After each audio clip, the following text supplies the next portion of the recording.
Hello, everyone. Today is Tuesday, December 28th, 2021.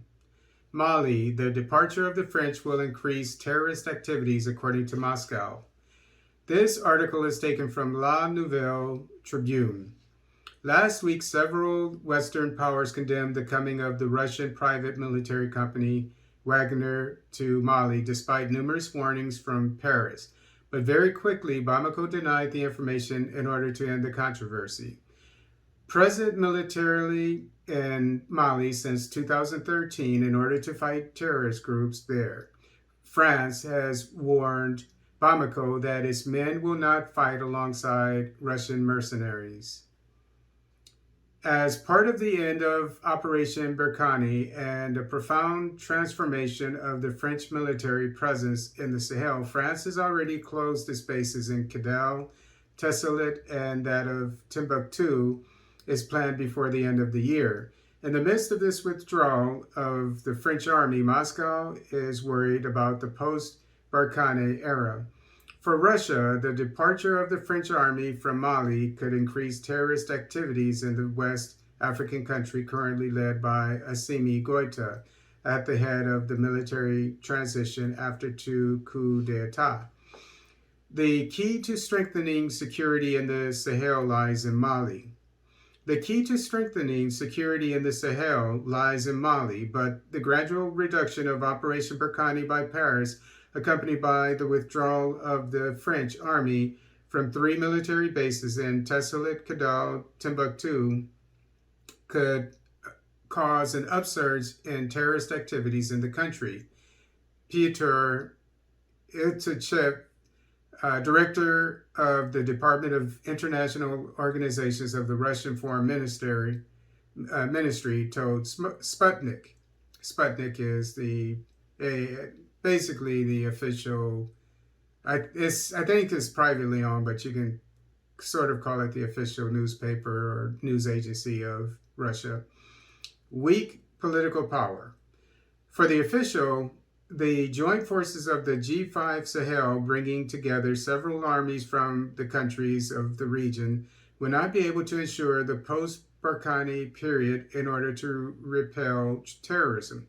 Piotr Iltchev indicated that the EU's Task Force Takuba, could also be overwhelmed. For the diplomat, the resurgence of terrorist activities in Mali is favored by a weak political regime, taking advantage of the weakness of state power, internal political and socio-economic problems.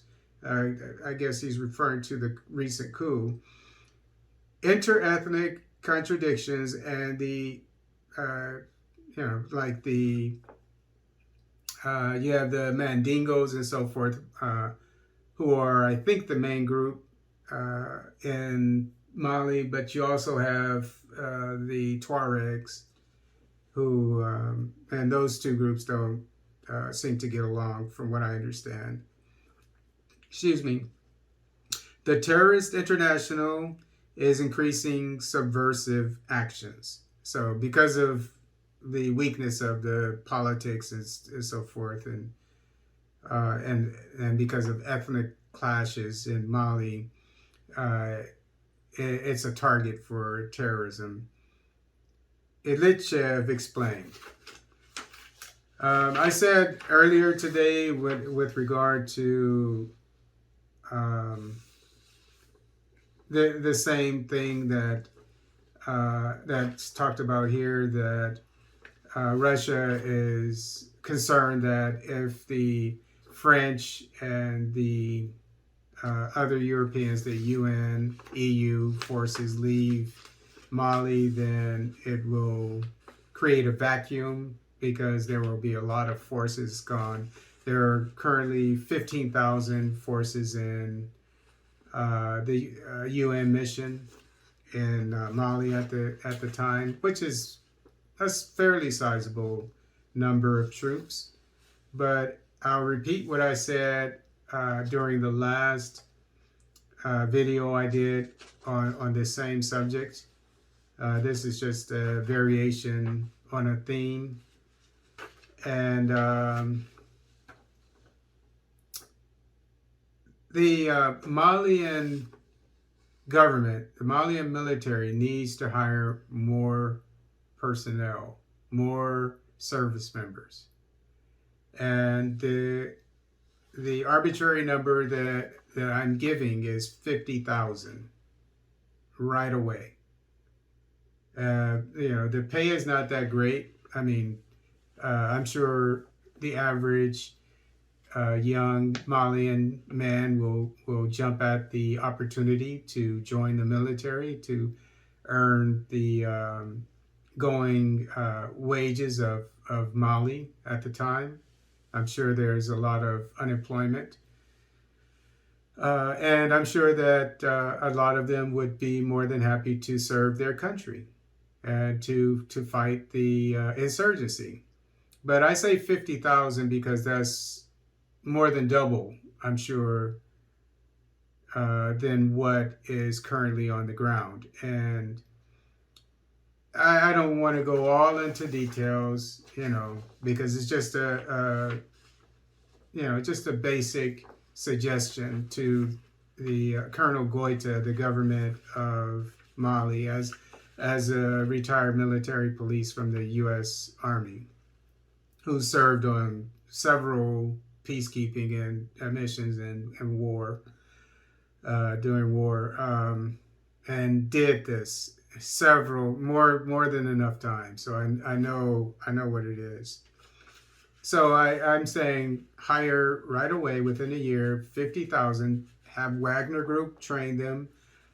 I said Nigeria, they can help out in several ways. I won't go into details on how, but I will say that they have the weapons if there's a weapon problem, acquiring weapons. Nigeria makes weapons. It makes all the weapons that they need, and makes ammunition as well, and I'm sure would be more than happy to train them on the use of these weapons and security formations and how to conduct all kinds of missions that are needed for security throughout their country. It's simpler than you would think. And I'm surprised that the military man, Colonel Goita, isn't availing himself of this opportunity. But we'll definitely keep an eye on what's going on in Mali. Things don't look all that good there at the moment, but hopefully things will get clearer for them, and they'll have a clear mission of how to handle the insurgency. And again, you can't take nothing takes the place of boots on the ground, and that's why I say 50,000. Hire 50,000 new troops, Malian young men who'd be more than happy to serve their country, and I'm sure it would go a long way, much longer than 15,000 Europeans.